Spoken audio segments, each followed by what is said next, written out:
By a show of hands, how many people out there have seen this movie? I'm gonna guess not a lot of you because it's a lacrosse movie and not a lot of people play lacrosse. It's mainly about these Native American kids that play lacrosse in their high school, and they're trying to bring the sport back into their world because it's new and lacrosse is a very old and historical sport. Gives a little bit of good background on the sport, and it's a pretty good movie. But my name's Hunter Till, and I'm here to talk to you about the sport of lacrosse, a little bit of background and history behind it. Since I am a registered Native American myself, and I played lacrosse for, I think, 8 years, and having done a lot of my research, I'm somewhat of an expert on the topic now. I'm going to start off with a little bit of info on the origins of lacrosse and when it was first discovered. Secondly, I'm going to talk about how it was used in the Indian culture and the purpose of the sport to the tribes. And lastly, I'm going to talk about how it's now a national sport, an international sport that you see at almost every high school. Lacrosse was first discovered in the 1630s by a French guy by the name of Jean de Brébeuf, or however you want to say it. He was a missionary working in the St. Lawrence Valley. And this is the first record we have of the sport by somebody who actually spoke English and wrote things down.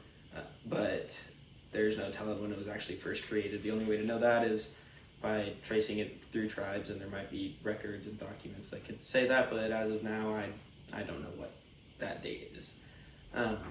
Lacrosse back then was extremely different than how it is now. The games would last a super long time, and it could go from a couple hours up to several days. And there was no limit on the amount of players. There could be 10 players or even 10,000 players in one single game. And the only two rules that we know that they had was that there are no boundaries, so the fields themselves could span over miles as long as they are wide. And the only other rule is that a player's hand could never touch the ball, and that was it. So now that you have a little bit of background on the sport, here's some info on how the game was created and its main uses. Lacrosse could be used as a ritual, whether it be for like a healing process or even spiritual rituals on like a children or a child that's growing up and coming out of adolescence. The sport could help mend broken minds and even bring life back into the world, and they took it extremely seriously. Lacrosse was a great tool for settling arguments or disputes within tribes or between two different tribes. They used the sport as a tactic for war, so instead of starting an all-out war of just a bloody murder and bloodbath, they would play a game of lacrosse.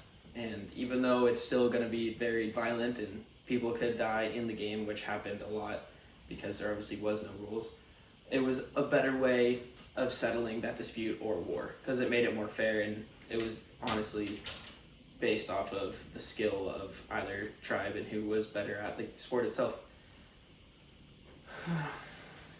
So now I'm going to talk a little bit about how lacrosse was so culturally based in tribes and the spiritual aspect of the game, how it kind of got pulled into the real world, like Europe and stuff like that, and how now it's just a normal sport and nobody even really knows this much about it.